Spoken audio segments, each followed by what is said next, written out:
Salve galera! Nesse vídeo eu vou falar sobre a trombose venosa profunda.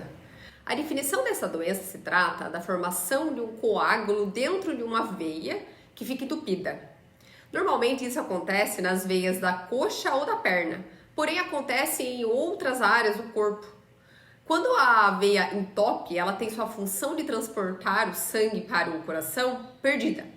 As veias ao redor, ao tentar fazer o suprimento, ficam sobrecarregadas e sofrem uma vasodilatação, não executando mais a sua função de modo suficiente. Ocorre então feridas, inchaço e infecção crônica. Isso é uma síndrome cujo nome é pós-trombótica. Uma outra consequência grave que pode ocorrer é a embolia pulmonar, que quando ocorre, o coágulo se solta das paredes da veia e se aloja lá nos vasos sanguíneos do pulmão, podendo levar à morte. 1 a cada 3 pessoas podem ir a óbito se não são tratadas de modo adequado. A síndrome pós-trombótica ocorre por causa das complicações da trombose e é uma hipertensão da veia que acontece por obstrução. A consequência disso é a insuficiência da vascularização e refluxo venoso. Os sintomas são edemas, a pele pode apresentar manchas de tonalidade escura, pode ficar dura, pode haver formação de ulceração, dor, ruptura na pele, coceira, varizes, sensação de peso no órgão acometido.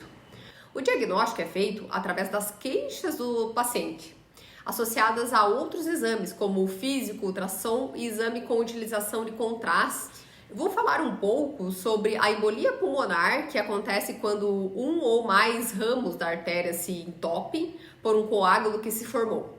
Os riscos são trauma cirúrgico ou não, pessoas com mais de 40 anos, doença maligna, imobilização, infarto do miocárdio, membros inferiores paralisados, obesidade, doença crônica de pulmão, veias varicosas e parto. Os sintomas que a pessoa apresenta é dor no tórax, tosse, ronco pulmonar, tosse com sangue, respiração acelerada ou dificuldade de respirar, mudança na cor da unha, podendo ficar mais azulada, pressão sanguínea alterada e perda de consciência. Os exames complementares que podem ser usados para diagnosticar é o eletrocardiograma, quando o ventrículo direito está sobrecarregado, o exame da alteração. A radiografia do tórax também pode ser usada, pois indica se a artéria do pulmão está dilatada, e outros exames como ecocardiograma, cintilografia. Falando em doenças cardiovasculares, a trombose é a 3ª doença mais comum nos Estados Unidos, ocorrendo 170 mil novos casos, assim como a embolia pulmonar por ano. É uma doença comum em pacientes internados e a causa mais comum de mortalidade em pacientes que se submeteram à cirurgia e ainda responsável por 300 mil a 600 mil casos de hospitalização por ano, sendo presente em mais de 20% dos óbitos associados à embolia pulmonar. Normalmente, a queixa é a dor quando ocorre a palpação na musculatura, enrijecimento da panturrilha, edema, a veia distende, a temperatura do membro aumenta, a pessoa apresenta palidez ou pele com coloração azulada. Esses sinais indicam gravidade da trombose e, no entanto, há casos que são assintomáticos e não há queixa. Exemplo que ocorre em cerca de 80% dos casos, sendo fatais, pois o paciente busca ajuda tarde demais.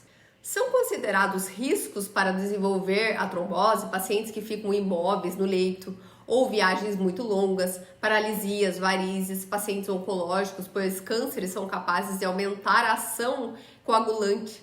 Idade avançada também tem seu risco, pois o envelhecimento faz com que a atividade que degrada a fibrina, principal componente dos coágulos, diminua com a idade.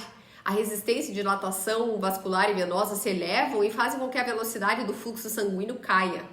Mulheres que usam anticoncepcional, pois os estrógenos aumentam o fator de coagulação. Gestação, pós-parto, desidratação, tabagismo, predisposição genética, obesidade, cirurgias abdominais, ginecológicas ou ortopédicas, porque são propícias a lesionar a parede vascular. Para prevenir a trombose, algumas atitudes são bem-vindas, como se manter no peso ideal, não ser fumante, fazer exercício físico, se hidratar, durante viagens longas não ficar na mesma posição, se possível, andar um pouco e usar meia que comprime. Virchow descreve em 1860 uma clássica tríade da causa da trombose, classificando em estase ou estagnação do sangue ou da linfa, que são considerados fatores importantes, pois fazem com que o fluxo sanguíneo diminua, aumentando a quantidade de sangue nas veias, que se dilatam e atrapalham o sangue fluir. Tudo isso leva a uma série de outros pontos considerados negativos, como relaxamento muscular que ocorre no repouso, bem como a queda do débito cardíaco, paralisia e anestesia, ocorre um déficit na bomba venosa, quando a velocidade de fluxo cai, ocorre um acúmulo de leucócitos, plaquetas e hemácias, uma rede se forma prendendo os elementos que estagnam, formando o trombo. Mecanismos de coagulação são ativados, causando lesão endotelial. Fator 2 e, por fim, fator 3, que causa a hipercoagulabilidade, que ocorre devido ao aumento dos fatores coagulantes e diminuição dos fatores que inibem a coagulação, que normalmente acontece em caso de câncer, gravidez, uso de alguns medicamentos, bem como quimioterápicos. O diagnóstico da trombose pode ser feito via exame físico e exames complementares, como ultrassom, por exemplo.